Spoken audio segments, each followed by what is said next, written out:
Hello, this is Andrine. I'm a Jewish American priestess, and today is both the first day of the new moon of Cheshvan and Halloween. So we are coming in today with a reading about our new moon and this time of moving into the darkness. And I'm going to do a reading today. I'm not exactly, I have some ideas about how it will go, but I don't know for sure. So we're just going to start out with some cards. I think I'm going to do is shuffle up some tarot cards. This is the Wildwood Tarot.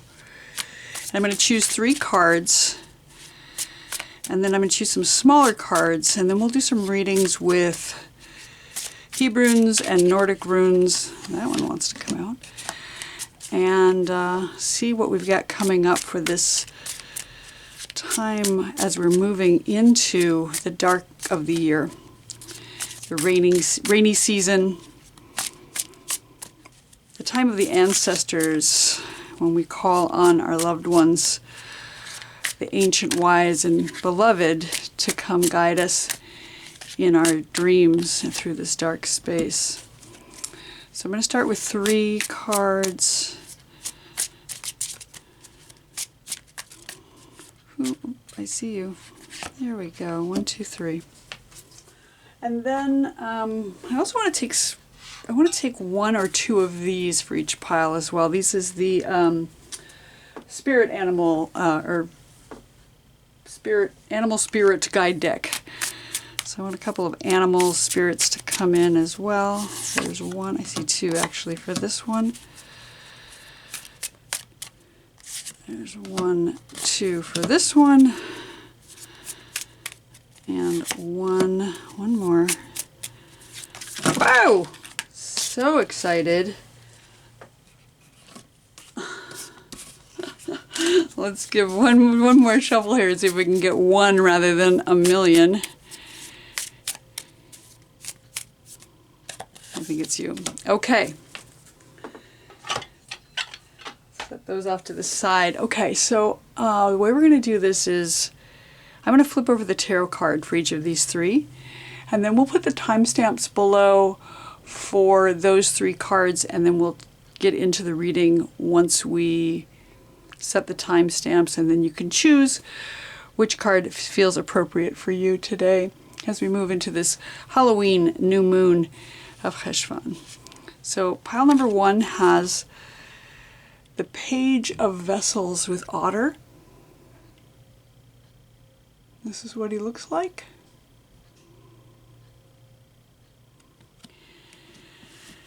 Pile number 2 has the moon on the water. And that is what this looks like. And pile number 3 has the Page of Arrows. Wren. And that is what this card looks like. Okay, so take a minute. If you need to, pause the video and choose one of these 3 piles. I'll put the timestamps below. You can choose and go straight to your reading, or you can watch more than one reading if they call to you. Page of Vessels, Otter, Moon on the Water, and Page of Arrows, Wren. And I will see you in your separate readings. Welcome, card pile number 1. We have the Page of Vessels with Otter. And let's take a look at our card here. Otter, of course, the Page of Vessels is the Page of Cups in traditional tarot. This otter is sitting on the bank watching the water go by. And the Page of Cups is about emotion and spirit and flow. I love the otter as the representation here because it is a youthful figure, or a playful figure at any rate, who loves to play in the water. Traditionally, the Page of Vessels has a fish in their cup. And I don't see a fish here anywhere on the card specifically, but I can only assume that there are fishes in the river and that the otter is here to fish them out. But they love to climb up on the bank and slide down into the river. So there's this playfulness that comes with Otter, and this emotion, this joy, this joyous time. So it's a lovely sentiment to come into for this time of year. Maybe you're doing some playful things with your Halloween celebrations, or as you go into the darkness, you're finding yourself in a place of seeking something nourishing, or as it is in the traditional Page of Cups, maybe there's something new coming to you, a pregnancy of some kind, a gestation that shows up in terms of that water. So that's our start message here with the Page of Vessels, Otter, sitting on the bank, looking out to see what is coming, listening for those fish, and getting ready to play. So that's the first message we're coming here with the Page of Vessels. I'm going to zoom this in a little bit so we can come closer to these cards. Okay, let's see what animal spirit cards we have. The snake. Okay, this is a beautiful card. And there's my chime that's saying the Shekhinah is here. The snake is a ancient symbol of the goddess. This is a snake that is devouring its own tail, and inside is this sort of fractal image of the many colors that show up in the circle of all things. Snake is a character that sheds its skin, so it's ready for renewal. So your message here on some level is that you are ready to transform, that you are ready to let go of something old and move into the newness. And I love this as a circle. This snake is circled up like it is a ring, or the moon itself in the sky, but not like the full moon. It has that darkness inside here. So you're kind of looking at that crescent, or that umbra that is around the annular shining that comes out from behind the darkness. Perfect, again, for this time of year. So our snake is here showing us transformation is coming in. And our other, we have another water creature, oyster. Oyster. I'm going to look these up in the book just to see if we can get some more insight. Of course, oyster has a shell, and we can think of the terms. The world is our oyster here. Something is coming in that is got that protective shell on the outside, but the delicious, sultry, almost sensuality of the gustatory sense in our bodies. Sexuality, sensuality, with a nice protective boundary on it. You have to work pretty hard to get into the shell of the oyster. So the booklet says that oyster is about patience and keeping secrets and hiding inner treasures. So this focus and determination of the oyster that also holds within it a pearl, a hidden treasure. What is it you've been waiting for, and what is it you're hesitant to share? When in balance, the oyster feels blessed, generous, and masterful. And when it's out of balance, it's reluctant, gripping, and holding closed. So to bring it into balance, it's important to share something of value about yourself. And I'm going to bring us back to the snake, the guardian of the unawakened magic and creative potential. The snake is said to be dormant at the base of our spine, the Shakti, our creative life force. And when it's in balance, there's this prosperity, creativity, and charisma. But when out of balance, there may be stops and starts to many things. So the way to bring it into balance might be to meditate and, again, shed that skin. So our initial message here is that something of play is coming into being here, some kind of emotional play, that it was time to shed our skin and awaken that creative potential, and that to share that with the world is going to be the thing that we can open up and release our treasure to share out with everyone. That's going to be useful. So next I'm going to bring out some Nordic runes, and I have a new set of Nordic runes that are made on moonstones. So let me stir those up in the bag, and we're going to take out 3. And at the very top, we've got the Raido. We've got Fehu. And we've got manas. And then let's pull out our Hebrunes too at the same time, and we'll just lay them next to each other, and we can get some more clarity about where this month is going. At the top we have Beit. In the center we have Kuf. And at the bottom we have Tav. Very nice. Okay, so Rhino, let's see, I'm going to tip this up just a little bit so we can see in a bit more. Okay, I'm going to take off these gloves too. I'm pretty hot. I get kind of warm when I do these readings. Rhino is the writing rune. You can see it looks a little bit like a letter R. And so it's about stepping forward or going on a journey of some kind. Let me see if I can get the focus. Yeah. So Rhino is about riding forward, moving forward into this time, finding our journey here. It's the journey rune. So we're stepping off on this journey, maybe diving into the water here, transforming, maybe finding the oyster. It occurs to me that the otter is, especially the sea otter, is one that takes an abalone shell and uses a stone to crack it and eat it. So there's a lot of transformation and opening that's happening here, and stepping forward with Rhino. And that's where we are right now on the Nordic rune side. On the Hebrew side, we have the letter Beit. And Beit is also about a beginning. It's the first letter of the Torah, so Bereshit, in the beginning. It's the letter that means a house or a home, or where we dwell is where I think of it as. So the Beit is about home. It can be a building, but I think it can also just be our planet, where we dwell in our planet, or maybe even our body. Where do we dwell in our body? And so I think both of these letters have something to do with each other. It's about beginnings, or like setting forth, riding forward. And again, the Beit is in the beginning. How do we step forward, diving off the bank here? In the center of our reading, this position is the position of what is a fear or a challenge in our situation. In the center of the Nordic runes, we have Fehu. It's the first letter of the Futhark.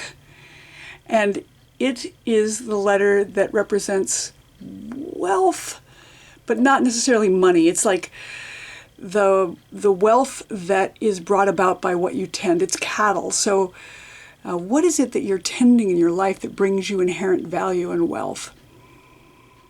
And it can be about inner wealth as well, inner strength or value.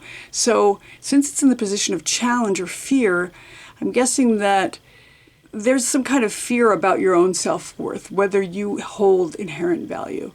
That the challenge here is to remember that you have value through all of this setting out and transformation that's taking place. And you need to tend what's important to tend in order to maintain your value and worth. So don't let things, don't let your cows starve. Don't forget to water them and milk them and do the things that you need to do on your end in order to maintain your wealth. Even if it's challenging right now, even if you're maybe a little burned out with your riding forward and you're focusing on a bunch of different things, maybe there's some scattered energy. Find your center and find your value and worth here. That's going to be the challenge right now in this time. And on the right side, on the Hebrew side, we have the letter Kuf. Kuf is the letter that represents the word kadosh, meaning sacredness, and also the word kof, meaning monkey. So there's this kind of contrast or conflict between what is sacred and what is animalistic, what is base, what is our animal nature saying to do. And the balance here is to figure out, how do we find the sacredness in the animalistic part, and how do we maintain our ability to connect with that which is divine or holy while we are living in the world. So the big challenge here, again, finding our worth with Fehu, and it may be about taming animal nature, or about finding the holiness within our own animal nature, that sometimes we've been told to suppress our animal nature. We've been told don't play. We've been told hide our treasure. We've been told the snake is evil. But in fact, all animals are inherently valuable. You can see, look at this. Look how the the kuf looks like that otter sitting on the bank. You can see his little curly tail coming down. So there's this playful animal here. And how do we allow for that playfulness without being afraid that we're somehow defiling the sacred? The playfulness is sacred. So I think that's the challenge here, is finding a way to discover the sacred in the play, in the transformation, in that thing that looks scary but is actually hugely powerful and transformative, and open ourselves up so that we have the ability to show that pearl that's inherent and inside of us, that sacredness that's within the animal. That's the big challenge here. Our outcome or advice, I guess, in the situation here is we have on the left side, we have the Nordic rune of manas. And manas is the letter that represents humanity, or a place in humanity. If you know anything about the Nordic runes, this letter, there's two of the letter vunyo in it. Vunyo represents joy. So it's like two people with joy facing each other. So facing each other with joy to find our place in humanity is the outcome here. Finding our note in the song that we sing to find harmony with the rest of humanity in the world. And that seems to be a beautiful advice or outcome, is try to find the note that you sing that is different than everybody else's, but that harmonizes with the rest of the world. And this is a beautiful outcome, and it's a beautiful advice. So face each other with joy. Find a way to sing with each other. And that's, metaphorical, but it could be literal. It could be literally you're singing with another. On the Hebrew side, we have the letter Tav. And Tav is the letter that's the final letter of the alphabet. The letter that is said to be a seal or a stamp on the alphabet, that when the divine created the universe through the letters, that this is the signature at the bottom of it. So it's a signature, and it's a stamp, and it's a seal, and it's the final letter of the word emet, which means truth. So there's something here that is saying that things will be sealed, things will be stamped. There will be a completion at the end of this that will feel very satisfying, that you can sign your name to it. And I also think of Tav as being like the genetic code of our ancestors, calling in our ancestors again, that is stamped or sealed in us. And how can we honor our ancestors by creating connection with others in the world and with our ancestors as well? And how can we bring about joy by connecting with our ancestors and each other, fulfilling whatever our purpose might be that was gifted to us by our ancestors, by remaining alive until this time. So I think this is a beautiful reading as we go into this dark time to contemplate. We have this idea of joy and play in the Otter card, the page of vessels. We have transformation with the snake. We have this hidden treasure inside this boundaried oyster that is protective, but may be ready to open up and give us that sensuality. We're riding forward. We are starting something new by transforming what was, finding our inner value, and not being afraid of tending what we need to tend, recognizing that there is sacredness within our animalistic nature and that play that we're called to do. And also finding our place in humanity, finding a way to face each other with joy and sealing the deal, coming to the conclusion that this is okay, that we are here now, and that this is right where we're meant to be in this time. Reach into play right now. Allow for transformation. And if it feels safe, open up and show the world your pearl. So for those of you who chose Page of Vessels with Otter today, this has been your reading for the new moon of Cheshvan. Chodesh Tov, I hope you have a beautiful month, and I will look forward to seeing you here next time. Hello, pile number 2. Those of you who chose the moon on the water, the moon card is a card of mystery, and it is the moon, but it's the full moon in this case. We're coming into the new moon. The moon is the moon, whether we can see its light or just its edge. It's the number 18, which I love in tarot. The number 18 in Hebrew spells the word chai, which means life. And you can see in this particular card we have the aurochs standing up on the hill, a crane flying across the moon, and it looks like more birds. I'm not sure what exactly kind of birds they are, but looks like some sort of birds of prey, perhaps. Maybe it's more cranes. But it's a dark time. You can see the trees are bare, that the marsh is looking a little cold, but the reflection of the moon in the water here underneath the current. And water, of course, is about emotion and the deep, which is the unknown. The moon is affiliated with, of course, the high priestess, who is this mysterious character who holds many secrets. And the moon, again, the unknown, the moon on the water, the moon on the deep, the unknown, the unformed, and the void. And I love that it's barren here, but we have this power in the background with the aurochs and the birds flying across the moon. So it's a transformation time. It's a time of, looks like rest, perhaps. But the full moon is here shining down upon the water. And it's going to be here in 2 weeks. You know, the new moon is the new moon, and the full moon is the full moon, and it will be here shortly. So let's see what other cards we have today with the spirit animals. We have rabbit. Rabbit, of course, is all about fertility and abundance, multiplying. And also they have the speed. They go through and they burrow down into the ground, change color in the winter, oftentimes from the brown to the white. A lot of transformation here with rabbit at this time of year.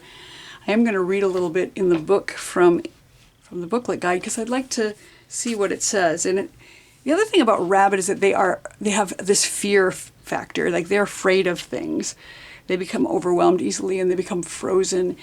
They oftentimes call out in their fear, please don't eat me, but the calling out actually brings in that which they're fearing most. But when they're in balance, they're sensitive, they're problem solvers, and they are good listeners.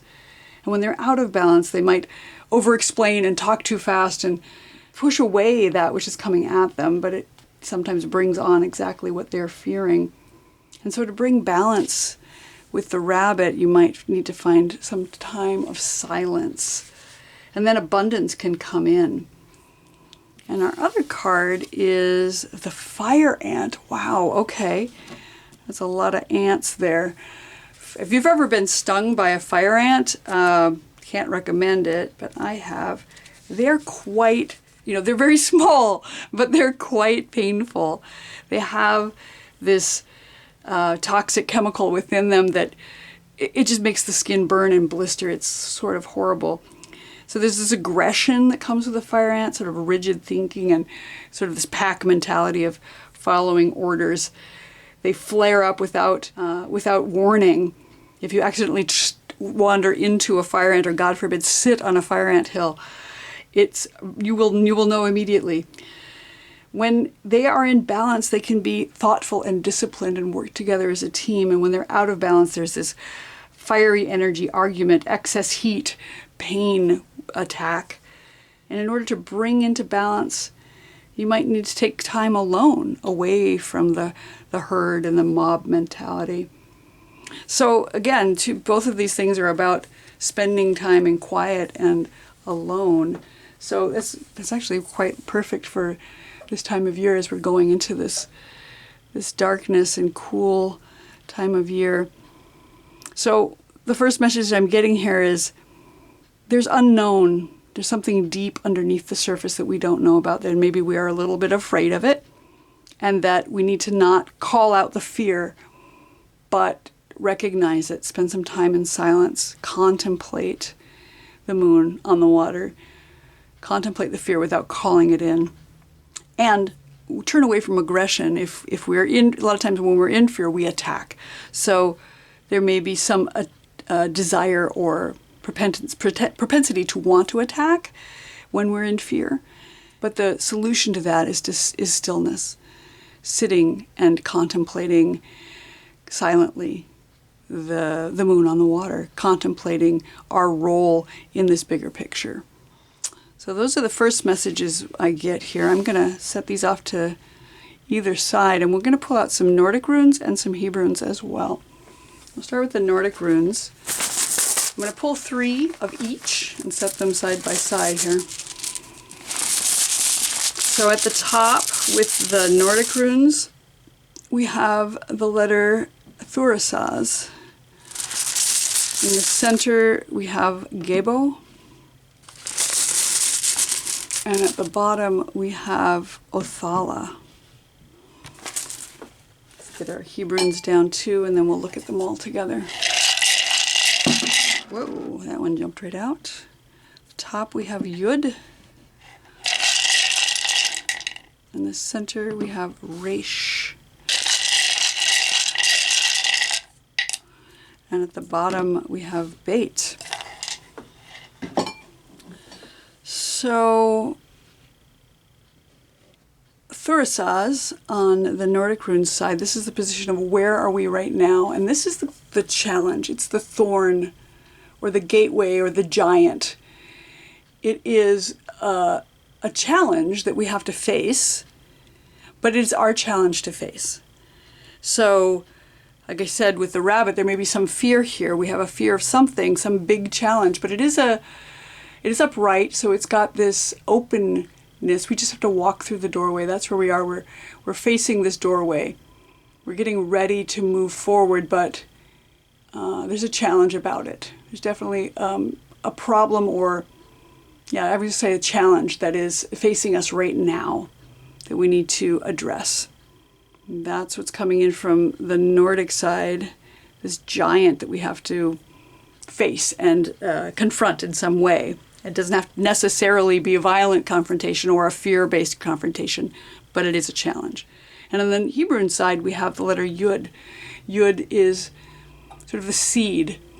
It's this smallest one point that starts all the letters. It is the first letter of the divine name, the Yud He Vav He. So it has this spark of divinity within it. And again, a seed to be planted, or a sperm to be planted for something to grow. And it's this one point out of which everything can grow. It's got so much potential within it. So as it faces Thurasaz here, this challenge, this doorway through which you are about to pass, has potential for growth within it. And, you know, it looks a little bit like the ants. Like there's one ant. There's just one ant that we can see, but there are hundreds and thousands underneath it all. So there's this potential that is here underneath the surface of the water that is waiting for us right this moment. In the center of the reading, we have Gebo on the left side. Gebo is a gift or an exchange. You can see it looks like a little bit like an X. And so it's an exchange. It's a crossroads. And it's a gift in that you're giving something and you're receiving something. In the Nordic culture and historically, a gift is always an exchange. You never give something without expecting something in return.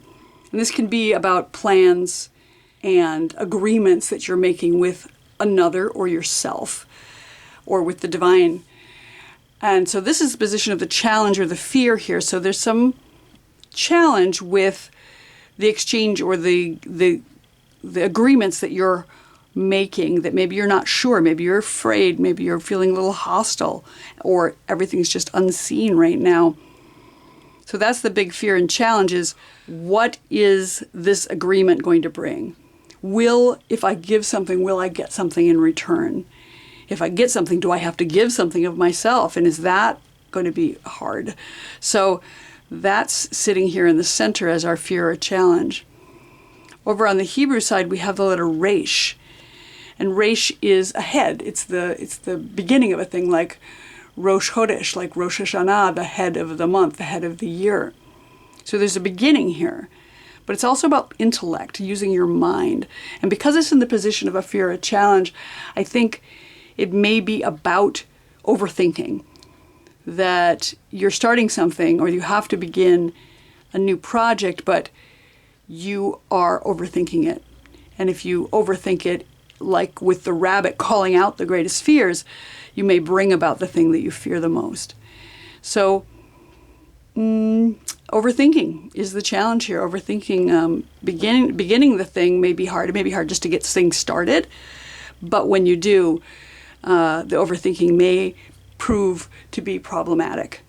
And then when we get down to the bottom letter, this is so interesting. We have Othala on the left. Othala is the rune of the home or the homeland. It's about legacy, and it's about feeling comfortable where you are. So the outcome or the advice here is find your center, find your home place, find your way home, and know that you are taken care of by the ancestors, that the ancestors are proud of you, and they're looking out, watching over you, and just being astonished and amazed by the things that you can do and the things that you have available, resources at your disposal, that you have a home, ideally that you have a warm bed to sleep in and food to eat in ways that they couldn't have even imagined or dreamed of. So finding our way home is really important. And then fascinatingly, on the right side, on the Hebrew side, we have Beit, which is home. Again, finding your way home. Beit is a home or a house, and it is also, it can refer to the beginning, like Bereshit, because we've got the B and the Resh. Bereshit here, in the beginning, the first word of Torah. But I'm thinking of it in terms of finding our place in home. Where do we feel comfortable? And this is the outcome or the advice. Find our home, find our way home. Find yourself at home wherever you are. And that could be under the water, on the water, watching, sitting in contemplation, not being in fear and not being aggressive, but finding that center place. So for those of you who chose moon on the water, this unknown, unseen thing that's happening underneath the surface with the Tehom, the deep. There's fear potentially, but also the potential for fertility and growth. There's a potential for aggression, but there's a potential also for coming together with a large community. And so it depends on how you play it. There's a challenge right now, a new beginning. There's a fear about exchange or gifts. And there's a concern about overthinking what's coming. But the outcome on both sides is find your home, find your way home. Know that you are loved. Know that you are cared for by the ancestors and by your family, however you create it. So, beautiful reading for those of you who chose the moon. I hope you have a beautiful Cheshvan, Chodesh Tov, and I'll look forward to seeing you here next time. Hello, pile number 3, those of you who chose the Page of Arrows with Wren. Now, the Page of Arrows is the Page of Swords in traditional tarot, and I love this little wren sort of bopping around. Have you ever seen a wren move? They kind of hop and jump and are very quick moving, sitting here on top of a snowy branch in the forest. The wren is this beautiful little tiny bird who's very feisty, looking this way and that, as they say, with the Page of Swords. And the Page of Swords is he's this, in the traditional Rider-Waite Smith deck, he is this character who's carrying a sword that's way too big for him. He's just wielding this sword with all the bravado of a youth who is perhaps a little naive. But I love that. This is a wonderful way to start something, is to just pick up the sword and go. And the wren just leaps around, hops from branch to branch, regardless of the snow. Yeah, so the wren is here saying it's time to pick up your sword and start something, even if it feels a little too heavy for you right now. I'm going to set this up here, and let's take a look and see what our other 2 cards are on the spirit animal side. We have shark. Wow, okay. And let's see what our other one is. We have tiger. Wow, really intense land and water animals that are both predators here. And I'd love to see what the book says about them. I mean, sharks kind of get a bad rap because of, scary movies and stuff. But they are all about directness and exposure, revealing true nature and desire. They are only dangerous when we don't acknowledge them, when we are in their zone, Sharks never attack people on land, it turns out. But something is big that needs to be exposed. Maybe it's underneath the depths and that we are not really paying attention to it. But when it's in balance, the sharks are intriguing, captivating, mysterious. They move all the time. They have to continue to swim in order to get the oxygen they need. So they're always moving. When they're out of balance, they're seen as sneaky or destructive. And in order to bring them into balance, you need to be honest. You need to be honest that sharks exist and that perhaps it might be best to stay out of their zones. And the tiger, on the other hand, is a land animal that is also a predator. This particular tiger has a symbol of the moon on its forehead, which is perfect for this new moon we're coming into. He's a lunar force. He's very much at ease in darkness and, in fact, holds feminine energy. They hunt at night. That's with silence, and they have nothing to fear. It reminds us to take in the wild darkness and allow the lunar forces to soothe and heal our spirits. Sensuality, receptivity, and devotion are all heightened at midnight hour, and the tiger takes advantage of these. When in balance, the tiger is passionate and strong and sensual, and when out of balance, it can be overstimulated and bring about some danger. But there's nothing to fear in the stillness of your own awakening power here. So way to bring that into balance is to spend some time really sitting with that honesty. So your first messages here are, with the page of arrows, Wren, you are picking up that sword, cutting, attempting to cut with your naivete perhaps directly to the heart of the message, thinking things through maybe in such a way that it's a little brash. The page is a young naive one who wields that sword of thought and speech, perhaps a little carelessly. And Shark is saying the best way to do that is through honesty, but there's also a little bit of a bite there. You can see the teeth, right?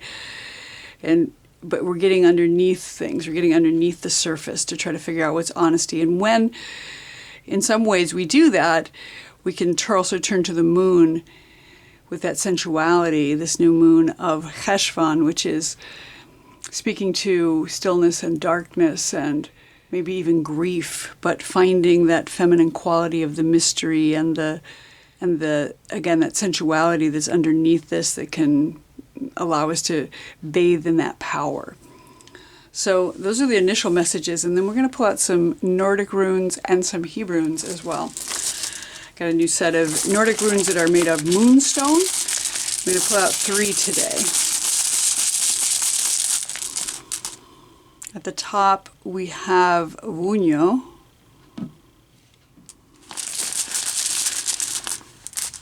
In the center we have Othala. And at the bottom we have Iwas. Let's do some Nordic, we'll do the Hebrunes as well at the same time. On the Hebrew side at the top we have Rocha.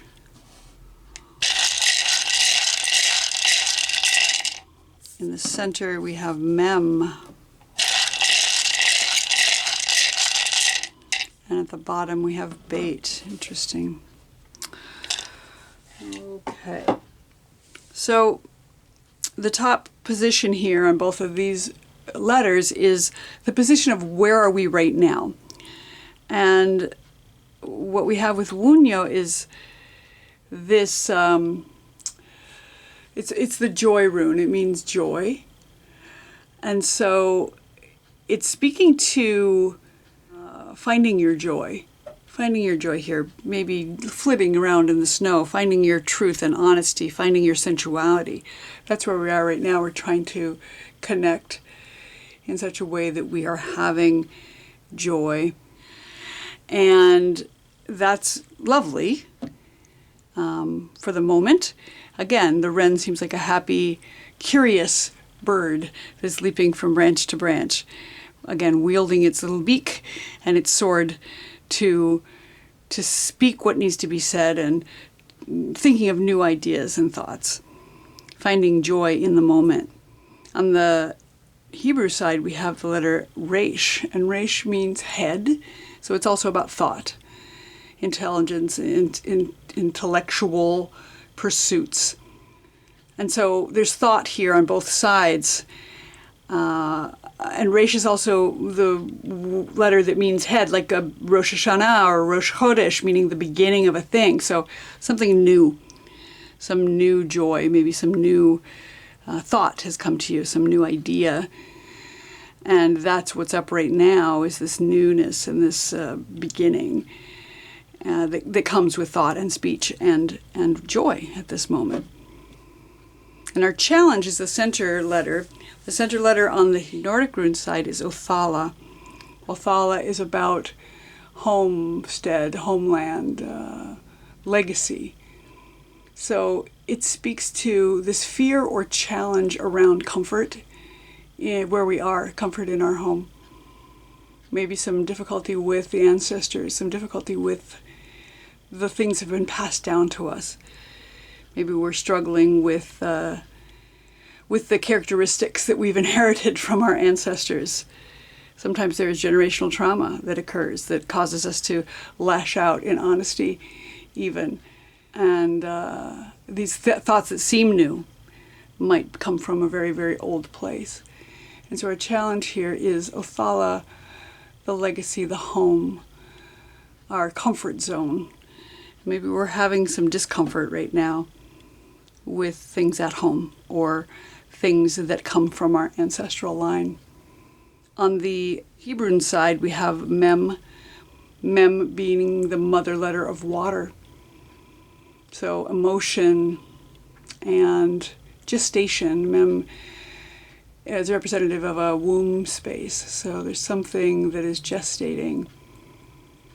It's also the letter that represents the winter, the wet season right now. So we're going into that in the Northern Hemisphere. We're going to this wet season right now. So there's a challenge with going into that dark space, that place of gestation, that the womb is a dark place.